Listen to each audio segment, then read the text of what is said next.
Welcome back to SkywayTj, everybody, and today we're going to be going over my March wrap-up. This was kind of a crazy, busy month for me, so I didn't watch too much, but I did manage to see quite a bit of movies, and I did platinum some games, all in the hopes of reaching 100 platinums by the end of the year. Let's get into it. Unfortunately, the first movie I watched this month was Imaginary. This is the second Blumhouse horror movie in a row that has completely disappointed me, which is sad because when you used to go to a Blumhouse movie, you were probably going to be in for at least a semi-good time. And now Blumhouse has completely shit the bed these days and just keeps putting out poopers. First Night Swim and now this. This movie has an interesting concept of imaginary friends, you know, being upset with you and haunting you down the line when you're an adult. But it doesn't capitalize on the premise at all. There's like one kill in the movie and it's off screen. It's just poorly executed. It's very bad. I don't think the actors do that bad of a job, but the movie itself is pretty boring and forgettable, which sucks. March was anime month for my movie club that I'm in, and somebody picked Ghost in the Shell from the 90s. This is a cult classic in the terms of sci-fi inspiration and anime in general.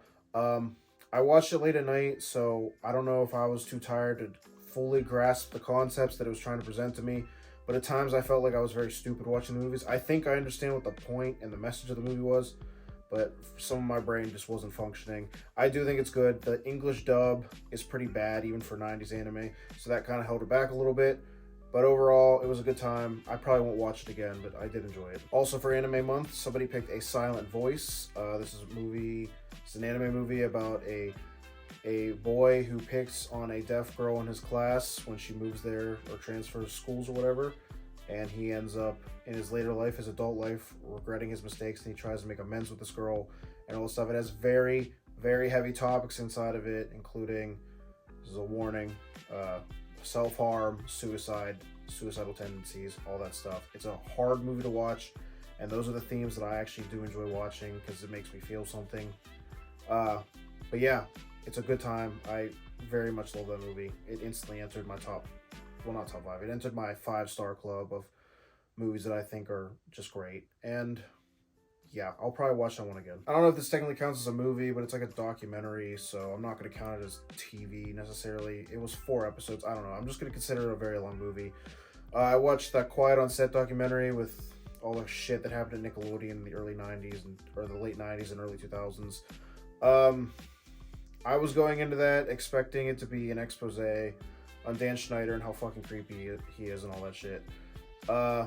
That's included in there, of course, but I wasn't prepared for the amount of dark things that were happening on those sets.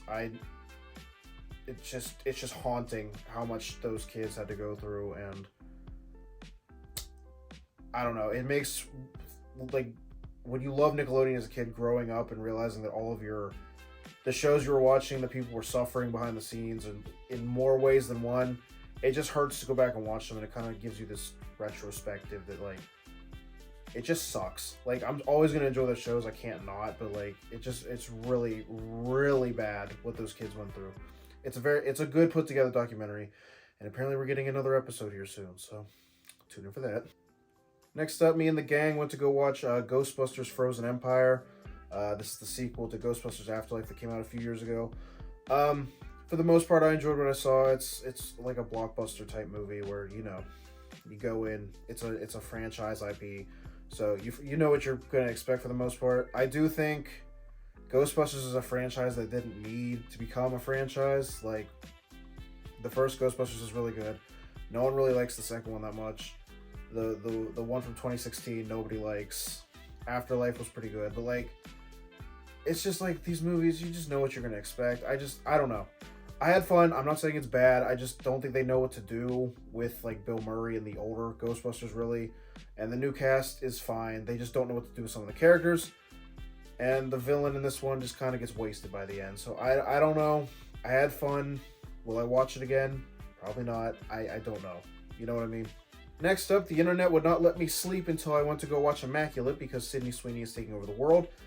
And I am pleased to say it was a very good horror movie, surprisingly. It's probably the best horror movie we've gotten this year so far. I was skeptical because I don't really like religion horror movies that much. Every time there's one based on a nun or an exorcism or something, I pretty much tuned my brain out because I'm like, it's probably going to be bad. But this was pretty good, actually. The concept, it took me through halfway through the movie when they said Immaculate Conception to realize what the hell the fucking title meant, which was embarrassing. But the movie's very good. Sydney Sweeney needs to be in more things. She's an amazing actress. Very good performances from everyone, and of course, specifically from Sydney Sweeney. It's a great time. The only problem I had with the movie isn't with the movie itself, it's the theater experience. There were very annoying teenage boys sitting in front of me, and they kept fucking losing their minds every time Sydney Sweeney's yams made any sort of appearance. Come on. Next up, the movie club watched Maquia when the promised flower bloomed, or something like that. I'll just call it Maquia. This is another anime movie. It's about a girl who's from a race that doesn't age. They look a certain age, whatever. She gets her land is taken over by a rival country. She runs. She finds a small boy in an orphanage, and they have this dynamic where it's a mother and son and brother sister type thing. It made me cry a lot, so I probably rated it higher than most of my friends. I really enjoyed it. Some of it just hit different to me. Some of the things in it don't make that much sense. That's fine. Sometimes anime is just a bit confusing. It's something we have to live with. I really enjoyed it. But yeah. Something I was absolutely not expecting to enjoy at all was Winnie the Pooh Blood and Honey 2. I believe last year I put Winnie the Pooh Blood and Honey as my second least favorite movie of the year. And this one is surprisingly much better. They clearly got a bigger budget for this one, and they made Pooh look less stupid, which was a very, very good decision. Yeah, it's a B movie, of course. I don't know how many of these they'll be able to do that will, without it becoming super dry and boring. They already have this whole planned universe of terrifying children things, but I had fun with it. It had pretty good gore. Sometimes the CGI was bad, but I enjoyed watching this. I had a fun time. Me and my friends laughed, and we both jumped. There were some nasty ass kills in it, and I'm happy these people get to make the movie they want to make, and people seem to be enjoying them for the most part, and they keep making money. So I think Winnie the Pooh Blood and Honey 3 is already in development, so look forward to that. And finally, the last movie I watched in our month of March 2024 was Godzilla x Kong, the new Empire or something. It's something like that. Hey, there is no plot pretty much with the human characters in this movie. I don't give a fuck. All I care about is watching Godzilla and Kong beat the shit out of other kaiju and each other sometimes. Godzilla suplexes Kong in Cairo. You could just tell me that and I wouldn't care about anything else. They brought back a kaiju that I've missed for so many years now, and that made me extremely happy. They fought the Scar King. It was a fun time. I enjoy those stupid movies. I know you just go in them to watch monsters fight each other and shit, and that's fine. That's what I go for them for. That's what you should go to see them for. Fuck the human characters. It's a fun, stupid time, and that's what I had. In terms of television anime, I am severely slacking. I still haven't finished Avatar: The Last Airbender. I know, I'm very far behind, and I didn't watch any anime TV this month, considering I've been watching a bunch of anime movies, so I'm behind on that front. I'm sorry. But in terms of platinums, I got 3 this month. The first one was Medieval. So I went back, or I played this game when it was back on PlayStation 1 or 2 or whatever it was. And they did a remaster of it a couple years ago, and it's been in my backlog for so long. And I went through it, and I finished it. It was pretty fun. It was pretty easy. There was just some tedious bullshit where you had to find these lost souls and lay them to rest. But overall, it was a pretty fun time, and I enjoyed doing that. Final Fantasy Rebirth came out this month, so I decided that I wanted to get into the Final Fantasy franchise. And I remember that they had released the first 6 pixel remasters a year or 2 ago.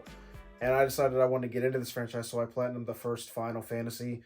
Really easy JRPG. You just kind of roll around and level up and beat up monsters and shit. Very fun. I cannot wait to play more of them. Final Fantasy 2 will probably be an April platinum I get. They're very fun games, and I know they just get more and more and more insane, and I'm ready to see that, and hopefully become a Final Fantasy diehard. But lastly, in terms of platinums, I got Detroit Become Humans platinum. This is a Quantic Dream game where these games are mostly just like movies that you just press a couple buttons in between sometimes. You make decisions, and those decisions affect further outcomes in the game, like the butterfly effect and everything. Very fun. Those are my type of games. I love games where your decisions affect the outcome of the game. Those are my favorite. I played Detroit Become Human back in quarantine, and I decided I wanted to go back and get the platinum, which means I had to finish up my pacifist playthrough in a different way, and then I did an evil playthrough, and the evil playthrough fucking sucks. I don't know why anyone would ever play like that, besides trying to see all the endings, but like, man, does that ending suck. I did not like it at all. The pacifist playthrough where everything's peaceful and happy in the end, yes, give me that, thank you. But that was my March 2024. Hope you guys enjoyed that. I'll be back next week with some video. I haven't written down my schedule yet. I'm very behind on everything right now. I do not know what next videos will be, but there will be one. I'm trying to do a video every Friday this year, as well as trying to hit 100 platinums. Those are my 2 goals this year. Of course, every movie that I see, I will yap about on here in these wrap-ups. So if you like what you see, please drop a like, subscribe for more. I'll be back in the next video. Bye-bye.